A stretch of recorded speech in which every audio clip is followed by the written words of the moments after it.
حج کے 5 دن تصور میں ہم حج کے ان 5 دنوں میں وہاں چلتے ہیں. تیار ہیں آپ لوگ؟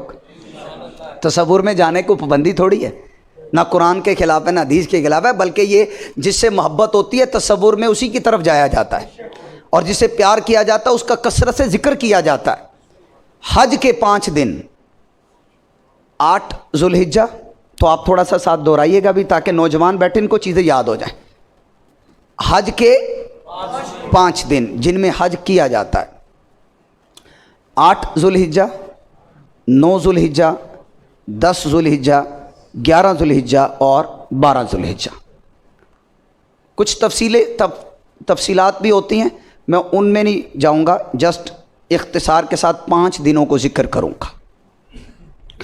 8 ذوالحجہ، 9، 10، 11، 12، یہ 5 ذوالحجہ کے جو دن ہیں یہ ان کو بولا جاتا ہے ایام حج. کیا بولا جاتا ہے ان کو؟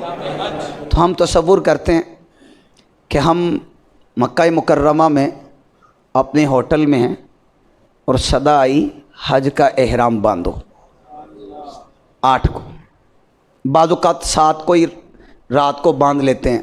8 کو احرام باندھو، نیت کر لو حج کی. جیسے ہی ہم نے حج کی نیت کی تو کیا بولا؟ لبیک اللہم لبیک لبیک لا شریک لک لبیک ان الحمد والنعمت لک والملک لا شریک لک. یہ ہم کہتے. اب حاجی کے لیے سب سے بڑا وظیفہ یہی ہے. اب 8 کو کہاں جانا ہے؟ مینا شریف. کہاں جانا ہے؟ وادی مینا. مینا گئے، ظہر سے پہلے وہاں پہنچ گئے. تصور میں ظہر، عصر، مغرب، عشاء پڑھی اور پھر 9ویں کی فجر پڑھی. کتنی نمازیں ہو گئیں؟ بولیے. یہ 5 نمازیں مینا شریف میں پڑھنا محبوب علیہ السلام کی سنت ہے.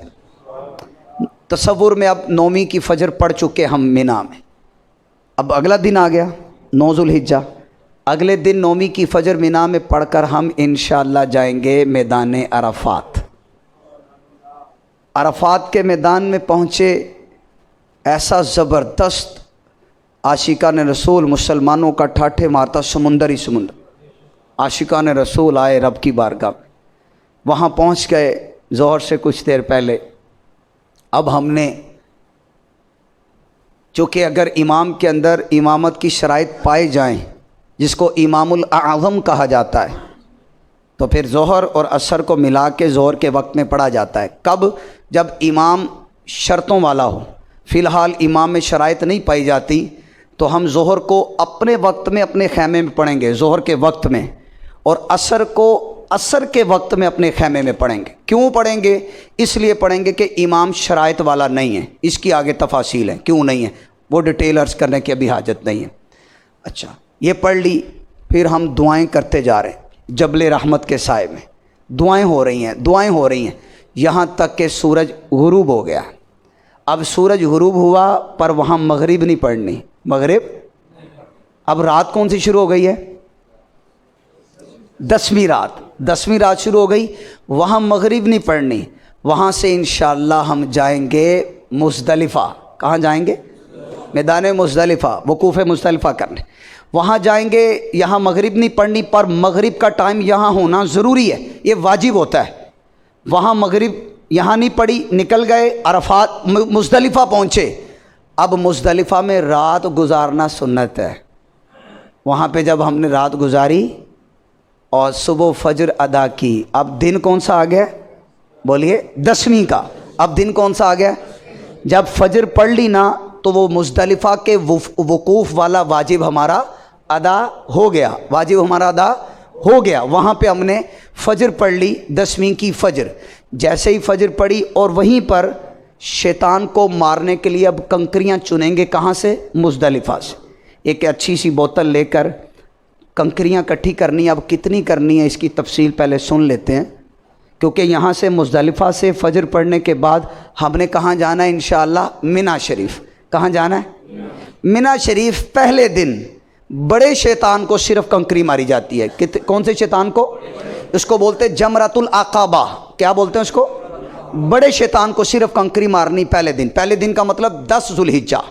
پہلے دن کا مطلب اچھا وہ 7 کنکریاں مارنی پہلے دن، دوسرے دن تینوں کو مارنی ہے، تو اس کے لیے کتنی لینی پڑیں گی؟ دوسرے دن کے لیے کتنی؟ تیسرے دن بھی 21 42 اور پہلے دن 7 42 اور 7 بولیے 49 49 ایسا ہی ہے۔ اچھا اگلی بھی تھوڑی سی تفصیل ہے، بعضوں کا 13ویں کی رمی بھی کی جاتی ہے لیکن عموماً لوگ نہیں کرتے، ٹھیک ہے ان کا حج کمپلیٹ ہوتا ہے، ہم ابھی 12ویں تک رکھتے ہیں۔ 49 کے قریب تھوڑی سی اوپر رکھ لیں، کنکریاں ساتھ رکھ کر ہم نے مزدلفہ میں فجر پڑھی، کنکریاں اکٹھی کر لی، اب وہاں سے ہمارا قافلہ جا رہا ہے مینا شریف۔ وہاں سب سے پہلا کام کرتے ہیں، بڑے شیطان کو 7 کنکریاں مارتے ہیں۔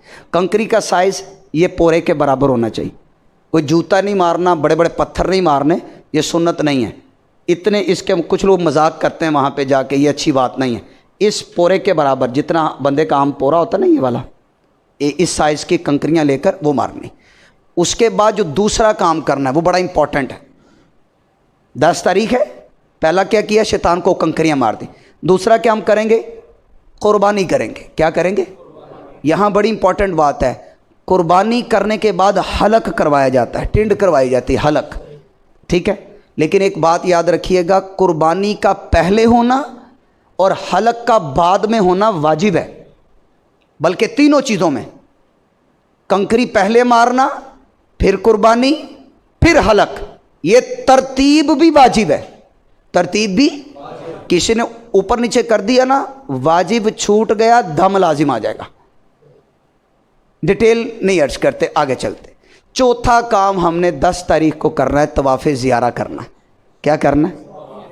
طواف زیارت، طواف افادہ بھی کہتے ہیں، یہ حج کا فرض ہے، حج کا فرض ہے، یہ فرض طواف ہوتا ہے، یہ طواف زیارہ کرنا ہے۔ طواف زیارہ کرنے کے بعد، چونکہ طواف زیارہ کے بعد پھر سعی بھی ہوگی، حج کی سعی بھی کریں گے۔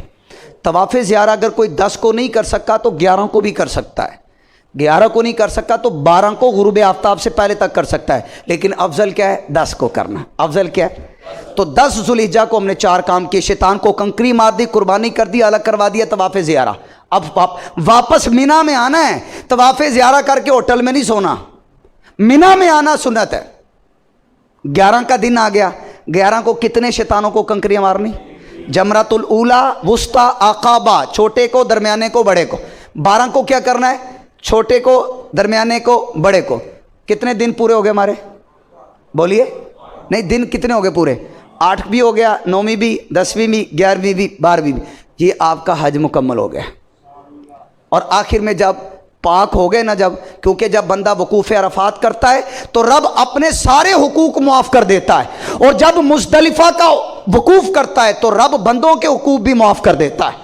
یہ خصوصیت ہے وقوف مزدلفہ کی، کہ بشارت حدیثوں میں آئی، جو مزدلفہ کا وقوف کرتا ہے بندوں کے حقوق بھی معاف کر دیے جاتے۔ صاف ہو گیا، پاک ہو گیا، دھل گیا۔ جب ہم پاک ہو گئے، اعلیٰ حضرت رحمۃ اللہ علیہ سے پوچھا، حضور پہلے حج کریں یا پہلے محبوب علیہ السلام کی بارگاہ میں جائیں؟ آپ نے مختلف اقوال علماء کے بتائے، کہ کچھ یوں کہتے کچھ یوں، اپنی بات کہہ دی کہ پہلے حج کر کے پاک ہو جاؤ، پھر پاک نبی صلی اللہ علیہ وسلم کی بارگاہ میں جانا۔ حاجیو آؤ، شہنشاہ کا روزہ دیکھو، کعبہ تو دیکھ چکے، اب کعبے کا کعبہ دیکھو۔ جب محبوب کی بارگاہ صلی اللہ علیہ وسلم کی بارگاہ میں جانے کا ارادہ ہو جائے، آخری کام رہ گیا، وہ طواف وداع ہے۔ کیا ہے؟ رخصتی کا طواف، کہ کعبہ ہم جا رہے ہیں، تو نے ہمیں پاک کر دیا ہے، تو نے ہمیں دھلا ہوا کر دیا ہے، فرشتوں نے دونوں شانوں کے بیچ میں کہہ دیا تم دھل گئے ہو، جاؤ نئی زندگی گزارو جا کے۔ اب الوداع یہ واجب ہوتا ہے، یہ ادا کر کے پاک ہو کے پاک نبی صلی اللہ علیہ وآلہ وسلم کی بارگاہ میں ہم جائیں گے۔